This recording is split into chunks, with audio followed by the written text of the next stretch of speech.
Understanding something intellectually is very different than understanding something spiritually. To understand something spiritually, you must experience it. And in order to experience it, you have to experience it in your imagination as an I am, but you must be able to feel it. Our feelings are the things that take place in our body.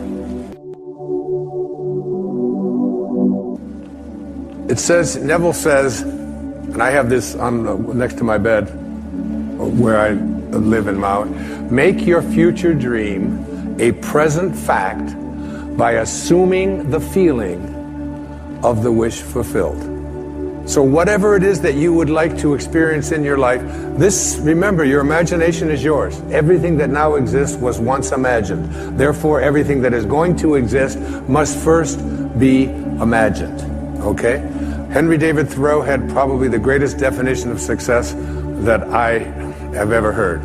He said, if you advance confidently in the direction of your own dreams and endeavor to live the life which you have imagined, you will meet with a success unexpected in common hours.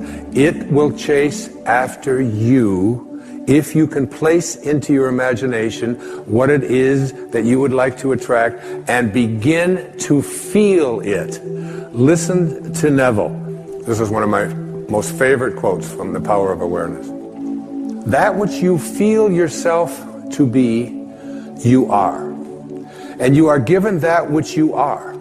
So assume the feeling that would be yours were you already in possession of your wish. And your wish must be realized. So live in the feeling of being the one you want to be, and that you shall be. Every feeling makes a subconscious impression. And unless it is counteracted by a more powerful feeling of an opposite nature, it must be expressed.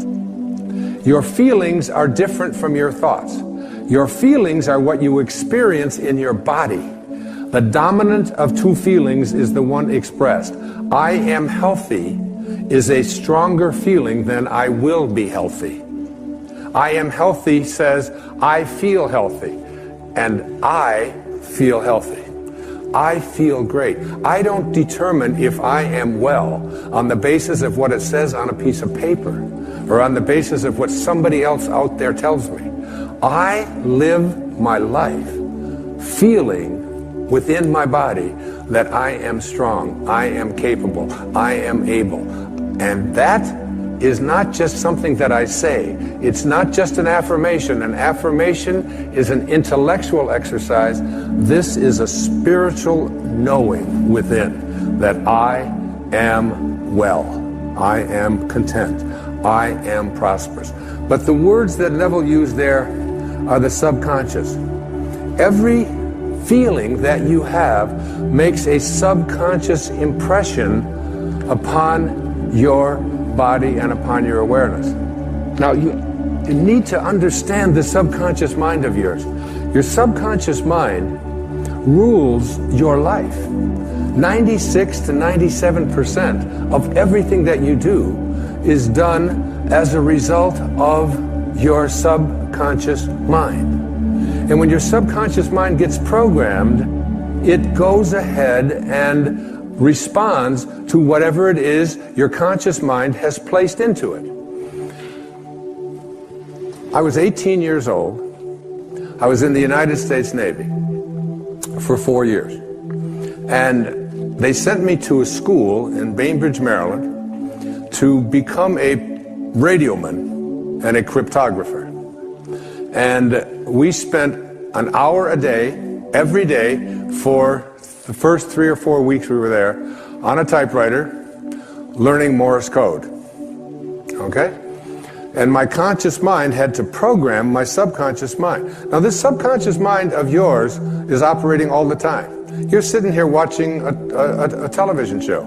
You got up, you picked up your remote control, you turned the channel on, you got dressed, you ate lunch, you went to the bathroom, you go to work, you get into your car, you drive to work, you don't think about what I'm going to do. everything that is going on in your life, everybody in here in this room, you got here through your subconscious mind. You didn't have to think about every single thing that you were doing, but there was a time when you did in order to learn that. This habitual subconscious mind of yours rules your life. So I'm 18 years old, I'm taking Morse code. Here's the alphabet, a little bit of it anyway. Da da da da da da da da da da da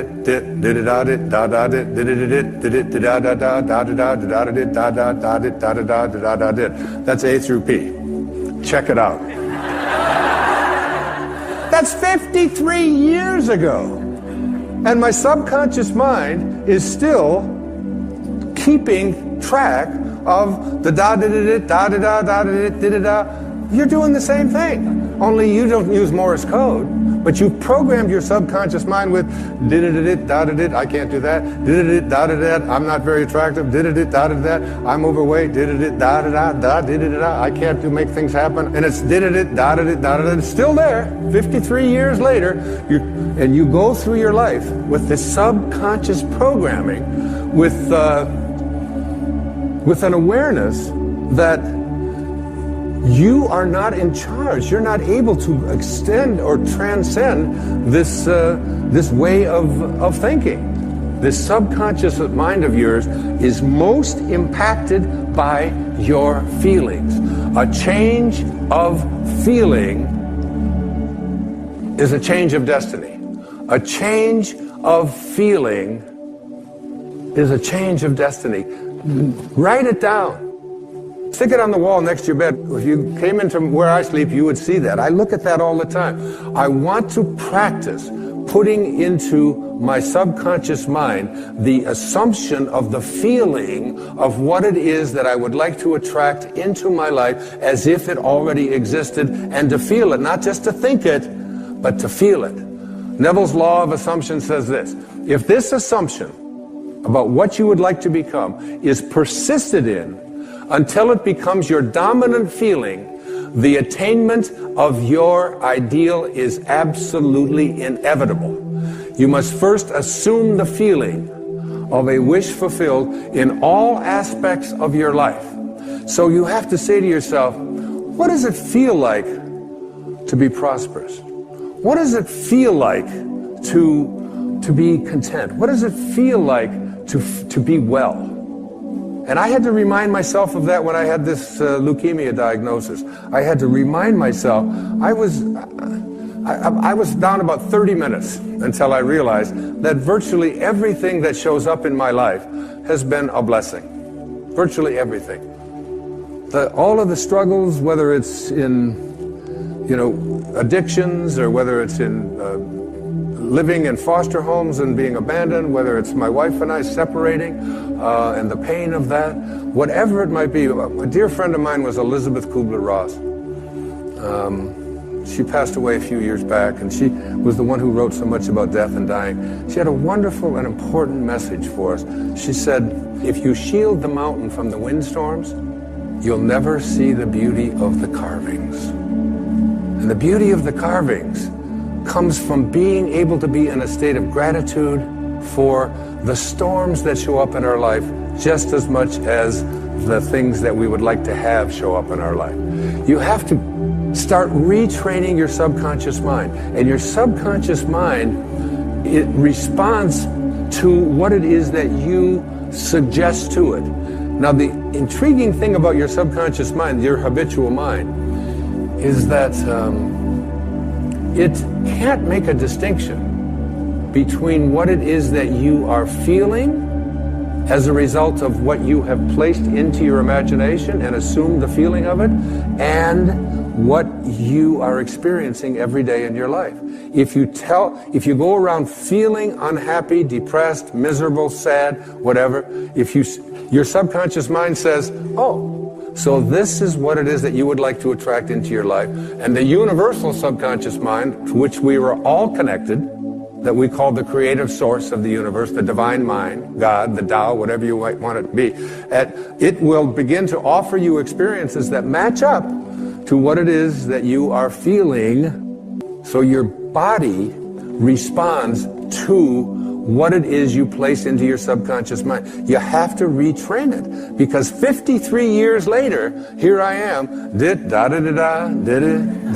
it's there. But that's innocuous. That's not going to hurt anything. But if I've programmed into my subconscious mind feelings of poor me, I can't do anything about my life, other people are responsible for the reason why I can't get myself happy and healthy and so on. If I live with that kind of consciousness within you, you're going around feeling it all the time. Your feelings create the destiny that you want. If this assumption is persisted in until it becomes your dominant feeling, the attainment of your ideal is absolutely inevitable. And what's the paramount feeling that you want to have?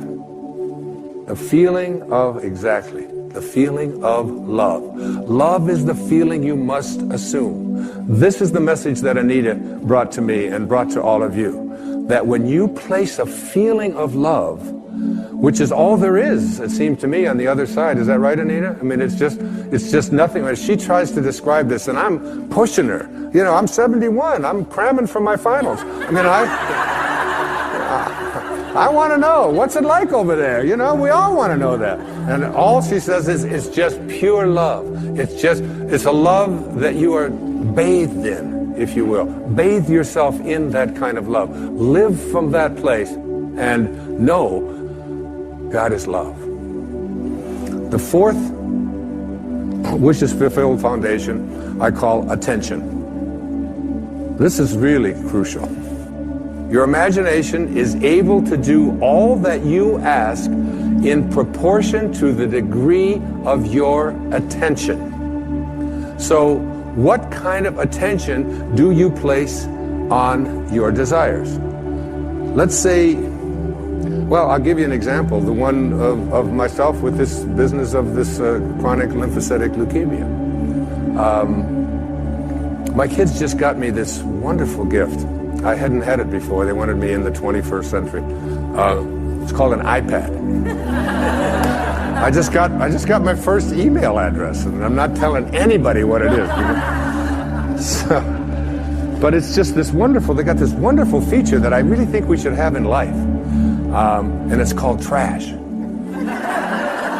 which I had never seen before. They were explaining this to me. So anything that comes in that you don't want, you just push this little button, just like this, and it goes like this. It actually moves, and and it makes a little sound. And then there's a little button over on this side that says delete, you know? So it's something you put into the trash, and then you hit delete, it's gone forever. That's the kind of way you want to use your attention. There are two kinds of attention, according to Neville. Subjective attention and objective attention. Subjective attention is different from objective attention. You want to use subjective attention, not objective attention. Neville says there's an enormous difference between attention directed objectively and attention directed subjectively.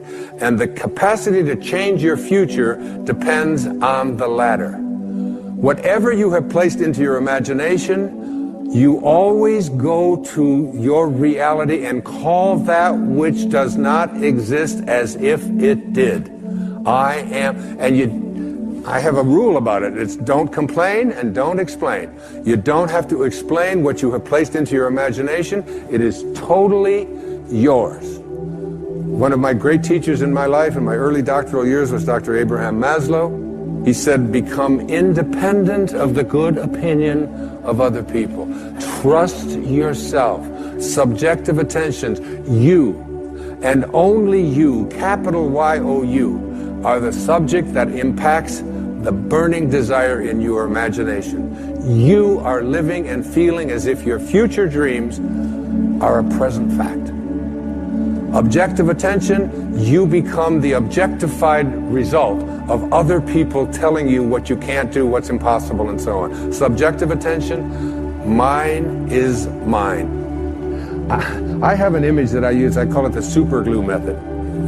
And when I have an intention about what it is, including doing this program, when I have an intention about making this program a reality, and it involves a lot of money and a lot of expense, a lot of people, a lot of things have to come together. It involves going over into my writing space every single day, never giving up on it.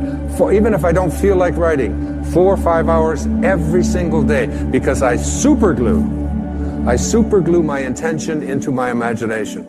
And I don't allow anybody else's opinions to do anything to distract from that. I don't care if they tell me I can't do it, or if it's impossible, or it'll cost too much, or we can't do it. My intentions are superglued there. And I have that do not disturb sign placed on my imagination, and it is mine. Use this. Don't allow anybody else's opinions. Don't allow what it says on the internet. Don't allow the research. Don't allow what anybody out there tells you is possible or not possible for you.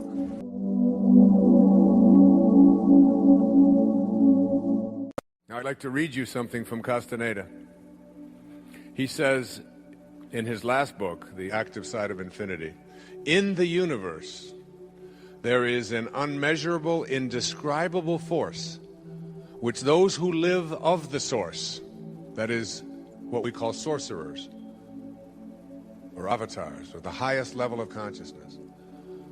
I'll start over. In the universe there is an unmeasurable, indescribable force which those who live of the source call intention, and that absolutely everything that exists in the entire cosmos is attached to intent by a connecting link. Sorcerers, all of you, that's what you will be when you leave here. Sorcerers, people who live of the source, are not only concerned with understanding and employing that connecting link, but they are especially concerned with cleansing it of the numbing effects brought about by the concerns of living at ordinary levels of consciousness. There is a connecting link between you, and everything in this universe is connected to this thing called intention. I'd like to suggest to you that everything that you can look around and see and touch and experience with your senses originated someplace else. You are in this world, folks, but you are not of this world. And you showed up here in this world of form and boundaries and beginnings and ends. You showed up from a field called intention, and you were intended into this universe and into this world by this force field that I'm calling intention. In my new book, The Power of Intention, which is a year or so away from being published, I'm calling intention something that is a future pull that is invisible.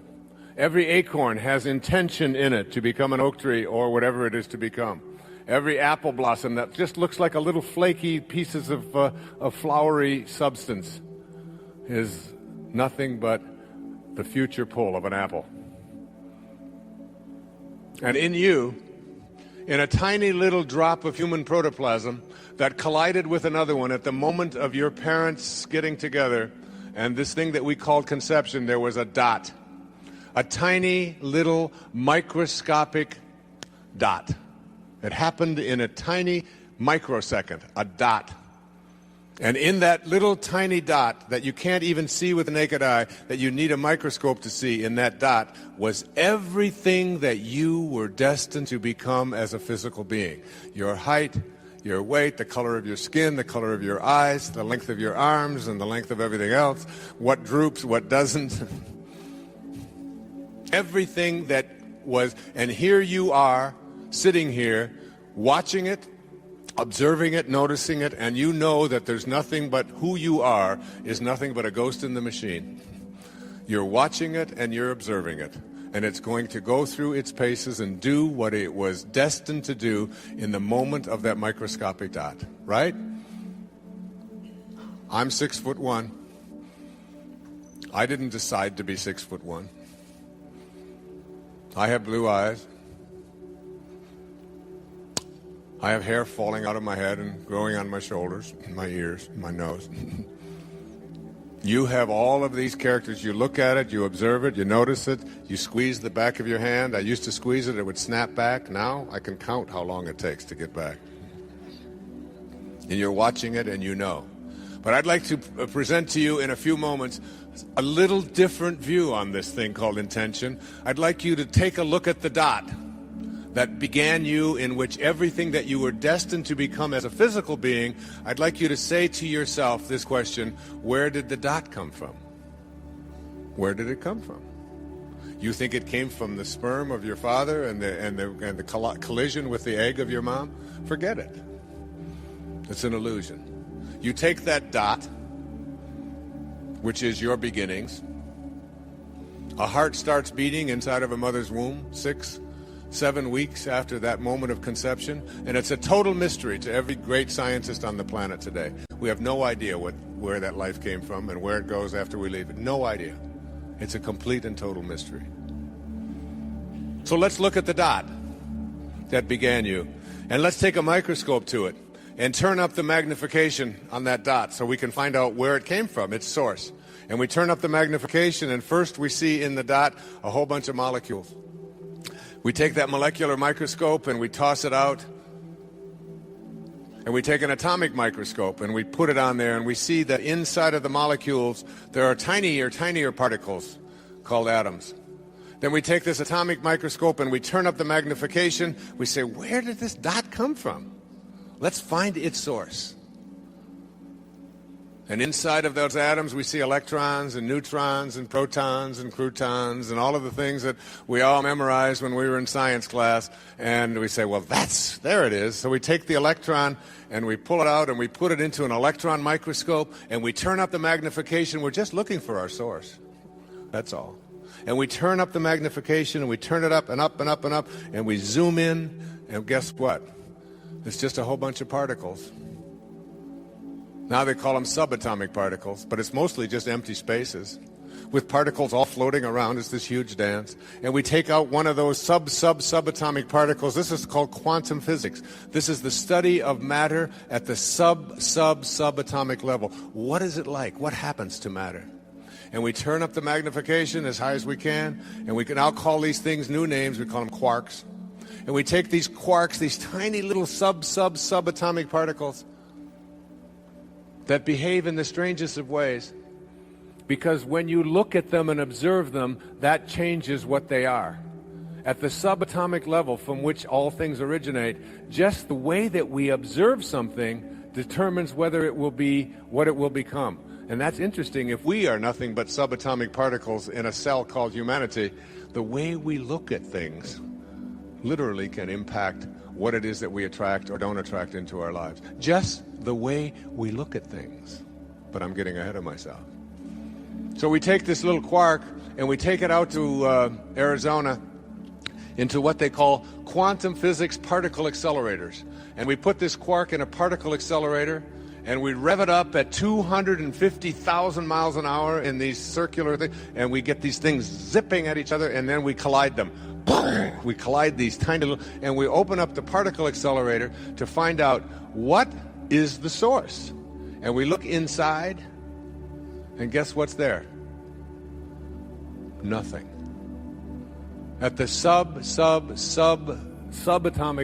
level, at the tiniest level, there are no particles. In fact, quantum physics teaches us that particles themselves are not responsible for more particles. St. Paul could have told you that 2,000 years ago. That which is seen hath not come from that which doth appear. The source of everything is not in the physical world. So, let's go back to intention. If everything that you were destined to become is in that little microscopic dot, and that microscopic dot originated from something that has no form to it, is it possible that your physiology and everything that you were destined to become was determined in a world in which there is no form before it ever got into form? Why not? That's where it all came from. Now, if everything that you were physically destined to become is in that microscopic dot, and that dot came from the world of spirit, let's call it spirit, then why isn't it possible that everything that you were destined to become that is not in the physical dimension, that is every thought and every emotion and every great expectation that God has of you and everything that you're capable of becoming, why isn't that in there as well?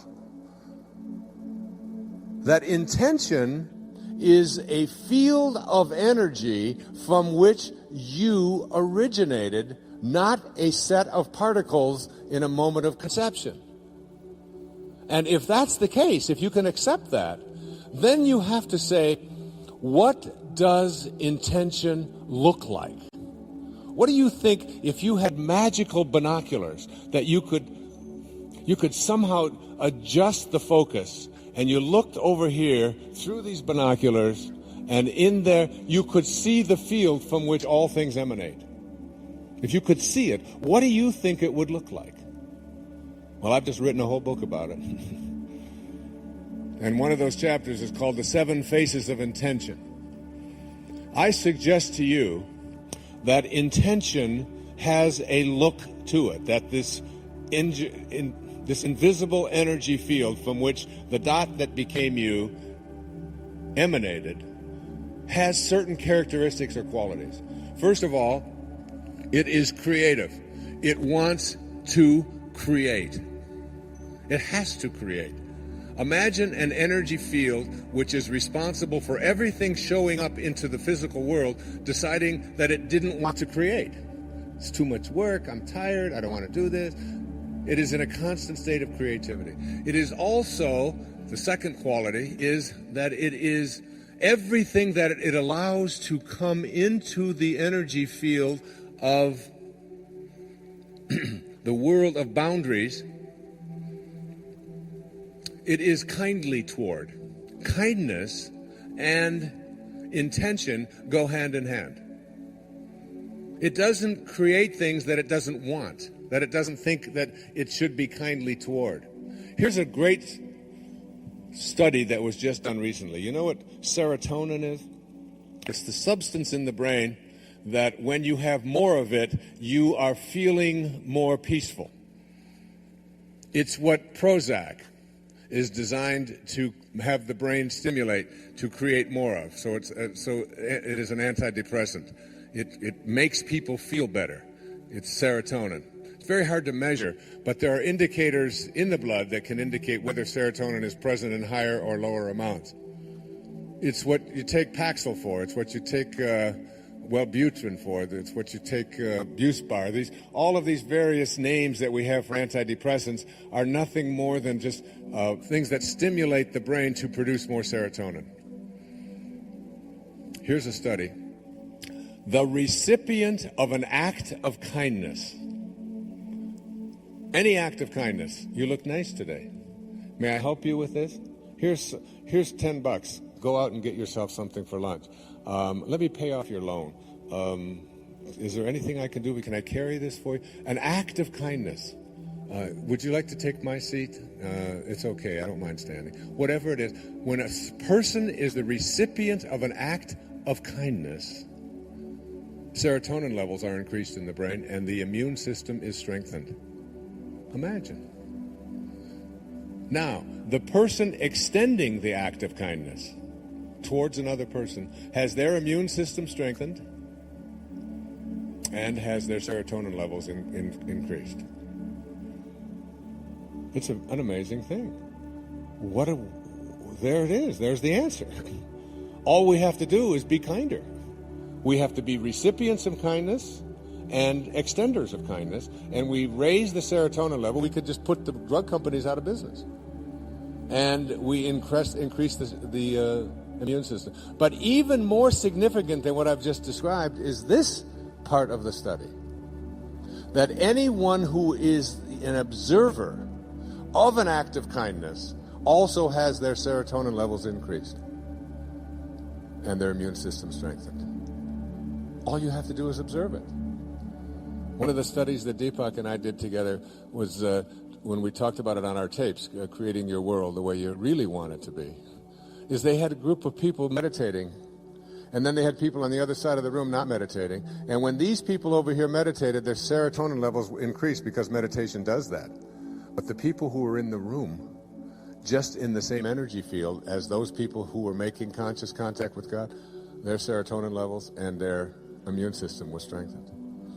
And then they did it where they had thousands of people doing it, and people in the community, just in the immediate surrounding community, had their immune system strengthened and serotonin levels increased because there were 7,000 people meditating here.